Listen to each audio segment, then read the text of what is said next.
Сёлета Александр Лукашенко святкуе аж два юбілеі. Сваё 70-годдзе і 30 гадоў ва ўладзе. Лічбы вельмі вялікія, калі не сказаць гіганцкія, і яны міжволі наводзяць на думкі, што як бы Лукашенко не чапляўся за пасаду, раней ці пазней Беларусь застанецца без яго. Хаця б па натуральных прычынах, праз хваробы ці ўзрост. Гэты дзень дакладна наступіць, але што будзе пасля? Што будуць рабіць чыноўнікі і як сам Лукашенко падрыхтаваўся да такога сцэнару.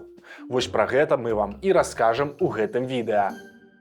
У свой 6-й тэрмін ва ўладзе Александр Лукашенко ўваходзіў бадзёрым пажылым мужчынам у неблагой для свайго ўзросту фізічнай форме. Але за апошнія 3 гады Лукашенко сур'ёзна здаў.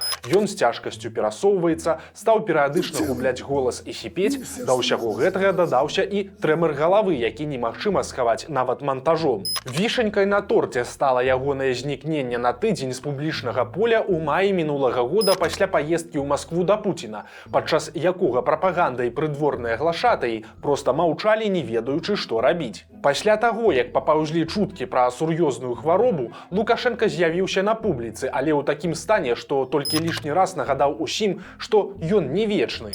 Сваю слабасць падобна адчувае і ён сам. Ён стаў усё часцей казаць пра свае страхі і пра тое, што будзе пасля яго. І наконт удзелу ў будучых выбарах ён спачатку нібыта выказаўся адназначна. Пойдете вы или нет на следующие президентские выборы? Пойду. В следующем году. Передайте им, что пойду. Але праз некалькі хвілін ягоная самаўпэўненасць кудысьці знікла. Слушайте, я уходящий президент, я это часто говорю. І гэта не проста словы. Пад чорны дзень перапісваецца заканадаўства, а сваёй сям'і Лукашенко выпісаў сур'ёзныя гарантыі на выпадак свайго сыходу з пасады альбо смерці. Але пра ўсё па парадку. Вдумайтесь, 30 лет назад в истории мира человечества это всего лишь миг. А для нас, те, кто все эти годы строил нашу страну, целая жизнь. И на этом пути Конституция Беларуси стала нашим ориентиром, поистине народным государствообразующим документом, что особенно проявилось в ходе наших референдумов. Канстытуцыя Беларусі, шматразова перапісаная Лукашэнкам за амаль 30 гадоў кіравання, акрамя смерці кіраўніка дзяржавы прадугледжвае і іншыя магчымасці пазбаўлення яго ўлады.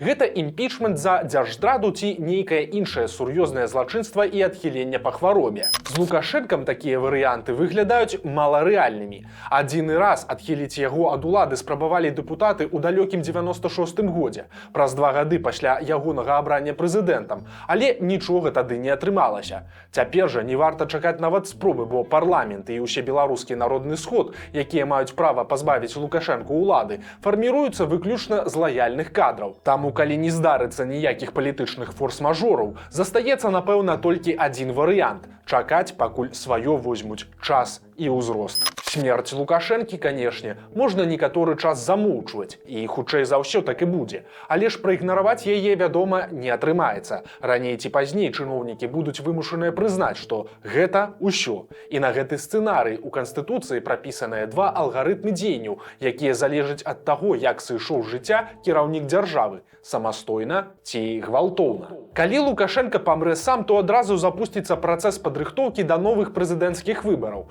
Па законе іх трэба правесці не пазней за 70 дзён пасля яго смерці. Увесь гэты час абавязкі кіраўніка дзяржавы выконвае старшыня Савета Рэспублікі. Прычым гэтая норма змянілася 2 гады таму. Раней абавязкі памерлага прэзідэнта пераходзілі да прэм'ер-міністра. Але кіраўнікі ўрадаў у Беларусі мяняюцца куды часцей за старшынь верхняй палаты парламента, а апошнюю пасаду займае самы лаяльны да Лукашэнкі чалавек ва ўладзе Наталья Качанова. Няма ніводнай падставы меркаваць, што былая дыспетчарка полацкага водаканала можа павесці краіну ў не той бок, калі ёй раптам пашанцуе стаць кіраўніком Беларусі. А вось ці надоўга яна затрымаецца ў гэтым крэсле, пытанне ўжо зусім іншае. Это уникальная страна, красавица, которая пользуется авторитетом в мире, которую знают и очень хорошо знают нашего лидера, президента нашей страны Александра Григорьевича Лукашенко, мудрого политика, с которым считаются. З гвалтоўнай смерцю сітуацыя куды больш заблытаная і складаная. Згодна з цяперашняй канстытуцыяй, пасля гібелі кіраўніка Беларусі ў выніку замаху, тэракта ці па іншых прычынах, улада пераходзіць да Рады бяспекі, якая павінна адразу увесці ў краіне надзвычайнае ці ваеннае становішча. Рада бяспекі – гэта такі калегіяльны орган, у склад якога ўваходзіць 20 чалавек. Акрамя Лукашэнкі – гэта прэм'ер-міністр, старшыні абедзвюх палат парламента, кіраўнікі адміністрацыі прэзідэнта, Нацбанка і ўсіх сілавых структур. Да лютага 21 года ў Радзе бяспекі быў і Віктор Лукашенка, але ён пазбавіўся пасады памочніка пасля таго, як стаў кіраўніком Нацыянальнага алімпійскага камітэта. Цяпер Раду бяспекі ўзначальвае асабіста Александр Лукашенка, а кіруе ёй дзяржаўны сакратар. Апошнія 3 гады гэтую пасаду займае Александр Вольфович, ураджэнец расійскай Казані. Але шансаў на ўладу ў яго няма. Па законе, у выпадку гвалтоўнай гібелі Лукашэнкі пасяджэннямі Рады бяспекі будзе кіраваць старшыня Савета Рэспублікі, то бок усё тая ж Наталя Івановна Качанова. А ў выбарах прэзідэнта Вольфович паўдзельнічаць не зможа, бо ён не беларус па нараджэнні. Варта адзначыць, што ранейшая рэдакцыя асноўнага беларускага закона не дзялілі прычыны смерці кіраўніка дзяржавы. Няважна, памёр ці забілі, праводзь пахаванне, пачынай працэдуры выбараў і ўсё. Але пасля сфальсіфікаваных выбараў 2020 года і пратэстаў Лукашенко задумаўся. На людзях ён расказваў, што на яго плануюць пакушэнне амерыканцы. Почему американцы себя так ведут? Ведь поставить задачу устранить президента, запомните, не может никто дать согласие, кроме высшего политического руководства. Только они, никакие спецслужбы, только они. Але ж на справе Лукашенко заклапаціўся не столькі сваёй смерцю, колькі тым, каб пасля яе ўлада не трапіла ў рукі ягоных праціўнікаў, з усімі наступствамі для лукашэнкаўцаў, замешаных у масавых рэпрэсіях і ў першую чаргу для яго вялікай сям'і. Скажите, завтра нет президента, что? Вы гарантируете, что все будет нормально? Нет. Поэтому на этот случай я подпишу декрет вот в ближайшие дни, как будет выстроена власть в Беларуси. Президента застрелили, на завтра Совет Безопасности будет наделен полномочиями. Он будет решать, это надо вводить чрезвычайное положение мгновенно, если кто-то шевельнется на границах вплоть до военного, и Совет Безопасности должен принимать решение. Вот этот генерал должен знать, что если нет меня, что будет со мной, с семьей, с Беларусью? Вы все должны знать. Я должен ответить на этот вопрос. Падобна, што захаванне ўлады ў руках сваіх паплечнікаў – гэта асноўная задача пры тэарэтычнай гібелі Лукашэнкі.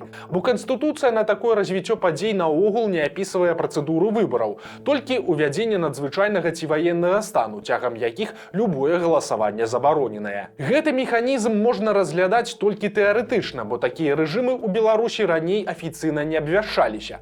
Але з некаторымі іх прыкметамі беларусы сустракаюцца штодня, таму што яны сталі атрыбутамі палітычных рэпрэсій. Падчас надзвычайнага стану абмяжоўваюцца перамяшчэнне грамадзян, правы на продаж і набыццё прадуктаў харчавання, забараняюцца любыя мітынгі, шэсці і забастоўкі.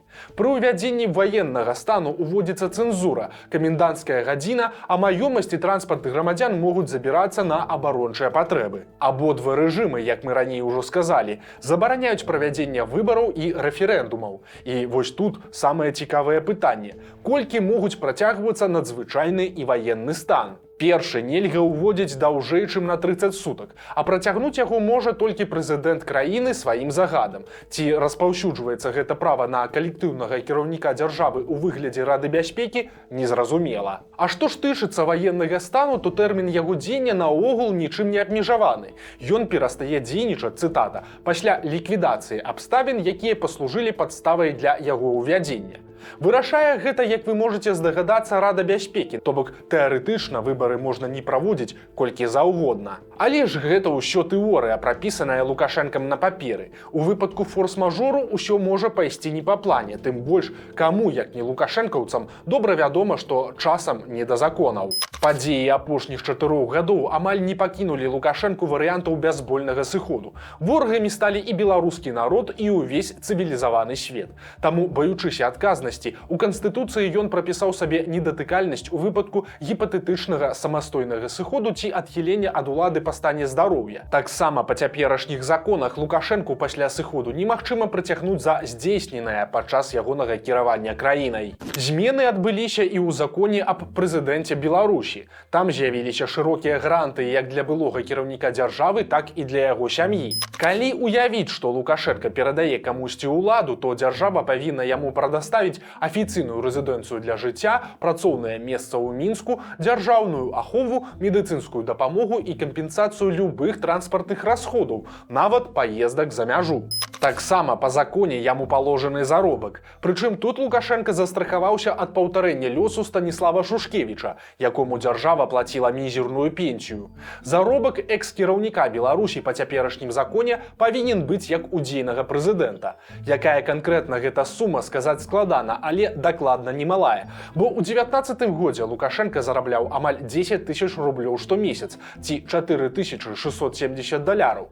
Больш за тое, такія ж грошы будзе атрымліваць кожны член сям'і Лукашэнкі пасля ягонай смерці. Нават афіцыйная жонка Галіна Радзівонаўна, з якой ён даўно не жыве, раптам атрымае някепскі штомесячны даход. Варта яшчэ закрануць і даволі далікатнае пытанне. Дзе можа быць пахаваны Лукашенко? У законе гэта пытанне акрэсліваецца толькі тым, што дзяржава павінна ўзяць на сябе цырымонію развітання і увекавечвання памяці спачылага кіраўніка. Варта адзначыць адзін нечаканы момант. Найбольш распаўсюджаным месцам пахавання для кіраўнікоў Беларусі з'яўляецца расстрэльны палігон у Маскве. Там знайшла свой апошні спачынак большасць даваенных кіраўнікоў савецкай Беларусі: Яфім Генкін, Вільгельм Кнорын, Мікалай Гікала і іншыя. Некаторым ахвярам сталінскіх рэпрэсій кшталту Аляксандра Чарвякова пашанцавала крыху больш, па іх засталіся магілы. Для пасляваенных кіраўнікоў Беларусі Пантелеймона Панамарэнкі, Кірылы Мазурава і іншых БССР была трамплінам у высокія крэслы ў Маскве.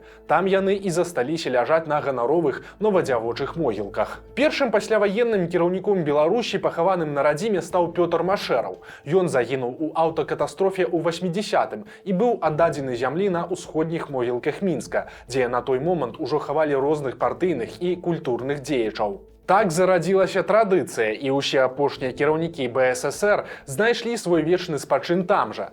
Але першы кіраўнік незалежнай Беларусі Станіслаў Шушкевіч, які пайшоў з жыцця ў 22-м годзе, пажадаў быць пахаваным на паўночных могілках Мінска, побач з маці. Праўда, мяркуючы па ўсім, лукашэнкаўскія ўлады нават не прапанавалі сям'і палітыка ганаровага месца для пахавання, якое ён заслужыў сваёй дзейнасцю. Здаецца, выбар для Лукашэнкі відавочны, але сам ён раней заяўляў, што хоча, каб яго пахавалі на радзіме. Я все больше склоняюсь к тому, чтобы меня похоронили в моей деревне. Вот только в этом плане я рассматриваю. Деревни без огромной очереди людей, Да, которые будут. да. Я хочу там. Вот я приезжаю в эту деревню, не то, что я там, знаете, отдыхаю, спокойно чувствую, но это более спокойное место для меня. Тым больш на могілках паміж Александрыяй і Хімамі ў 15-м годзе была пахаваная маці Лукашэнкі Кацярына Трафімаўна, а спакойнае гэта месца яшчэ і ў тым плане, што максімальна аддалена ад выпадковых наведвальнікаў і вандалаў. Адназначна адказаць на пытанне, што будзе з Лукашэнкам і Беларусю пасля яго смерці, складана, бо ўплывае занадта шмат фактараў. Сам жа ён на свае вочы мог бачыць, як працуюць, а дакладней не працуюць, розныя прапісаныя законамі гарантыі і як яшчэ пры жыцці ў былых кіраўнікоў адбіраюць розныя рэгаліі. Ягонага казахстанскага сябра Нурсултана Назарбаева пазбавілі амаль усяго, нават статуса лідара нацыі, а сталіца з Нурсултана зноў была перайменаваная ў Астану. Гісторыя ведае і больш жорсткія прыклады. Згадаць, напрыклад, лёс румынскага дыктатара Нікалая Чаўшэску, які за дзесяцігоддзе кіравання давёў краіну да голаду і беднаты, бачыў у пратэстах руку захаду і маляваў сабе 100% падтрымку народа. Да расстрэлу яго і жонку прысудзіў спешна створаны вайсковы трыбунал, хаця па законах Чаўшэску мог судзіць толькі парламент. Прававое бязладдзе сыграла з ім злы жарт. А звяржэнне і забойства Муамара Каддафі і Саддама Хусейна перыядычна згадваецца і дагэтуль. Они повесили демонстративно Саддама Хусейна. Они на кол посадили Муаммара Каддафи в мусульманской стране мусульманина. Это было вообще дикость. Они уничтожили все, что было там. Уклад жизни. Куда деваться людям? Часам Лукашенко кажа, што ён перасядзеў ва ўладзе. І сапраўды, момант, калі ён мог сысці з перспектывай быць ушанаваным грамадствам і спакойна дажыць на пенсіі, даўно упушчаны, а крокаў прымірэння з народам ніхто і не спрабуе рабіць. Таму тут вельмі складана прадказаць, як будуць развівацца падзеі і колькі часу для перамен спатрэбіцца. Але дакладна можна сказаць адно, што, а галоўнае, хто будзе пасля Лукашэнкі. Беларусы ўсё ж раней ці пазней убачаць на свае вочы.